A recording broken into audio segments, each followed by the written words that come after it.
Hello bachcho, let's see the question, and the question is, among the following ether, which one will produce methyl alcohol on treatment with hot concentrated HI? मतलब यहाँ पर हमारे पास जितने भी ether दिए हुए हैं, हमें ये बताना है इसमें से कौन सा ईथर जो है जब उसका ट्रीटमेंट हम हॉट एंड कंसनट्रेटेड HI से करेंगे तो हमें वो एल्कोहल मिथाइल एल्कोहल देने वाला है। तो आइए इस क्वेश्चन को समझते हैं बच्चों। मेनली एक्चुअल में होता क्या है, जब कभी भी हम लोग ईथर की रिएक्शन जो है वो HI से कराया करते हैं तो उस केस में हमारे पास एल्कोहल एल्कोहल और एल्किल आयोडाइड बोल सकते हैं, क्योंकि हम HI से रिएक्शन करा रहे हैं। तो एल्किल आयोडाइड जो है वो हमें यहाँ पर प्रोडक्ट मिला करता है। अब यहाँ पर कॉन्सेप्ट की बात क्या होती है बच्चों कि आपका जो आयोडाइड आयन होता है वो अटैक करता है स्मॉलर पार्ट ऑफ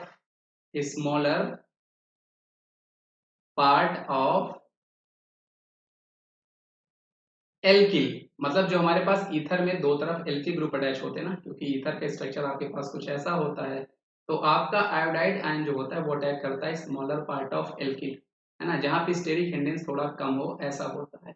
बस यहाँ पर आपको कुछ एक्सेप्शन केस याद करके रखने होते हैं कि अगर हमारे पास ईथर में बिकॉज ऑफ क्लीवेज ऑफ ये जो आपका ओसी बॉन्ड होता है, अगर आपको 3 डिग्री कार्बोकैटायन मिल रहा हो या फिर आपको बेंजाइल कार्बोकैटायन मिल रहा हो, कौन सा कार्बोकैटायन, बेंजाइल कार्बोकैटायन, तो इसी केस में क्या होता है आपका आयोडीन जो होता है वो एक्चुअल में डायरेक्टली इन पर अटैक करता है, ना कि स्मॉलर पार्ट ऑफ एल्कीन में। तो इसलिए इस क्वेश्चन का जो हमारे पास सही जवाब हो जाएगा बच्चा, वो आपके पास ऑप्शन नंबर ए हो जाएगा। क्योंकि यहाँ पर जब हम लोग HI से रिएक्शन करा रहे होंगे तो यहाँ पे अगर हम इस टाइम पे ओ सी बॉन्ड को क्लीव करते हैं, ये जो आपका कार्बोकैटायन मिल रहा होगा ये एक्चुअल में आपको मिल रहा होगा यहाँ पर 3 डिग्री कार्बोकैटायन, इसलिए आयोडीन का अटैक आपका यहाँ पर होगा और हाइड्रोजन जो है वो इसके साथ जाएगा। यहाँ पर आपको CH3OH मतलब यहाँ पर आपको मिथाइल अल्कोहल मिलेगा, और दूसरा प्रोडक्ट जो आपके पास है वहां पर आपको CH3 और I यहाँ पर मिलने वाला है। इसके अलावा बाकी केसेस में जब आप HI की रिएक्शन कराओगे तो वहां पर जो आपका आयोडीन होगा वो एक्चुअल में कहाँ पर अटैक कर रहा होगा, ये वाला बॉन्ड क्लीव करेगा और आयोडीन का अटैक आपका यहाँ पर होगा, less smaller part of alkyl में करेगा।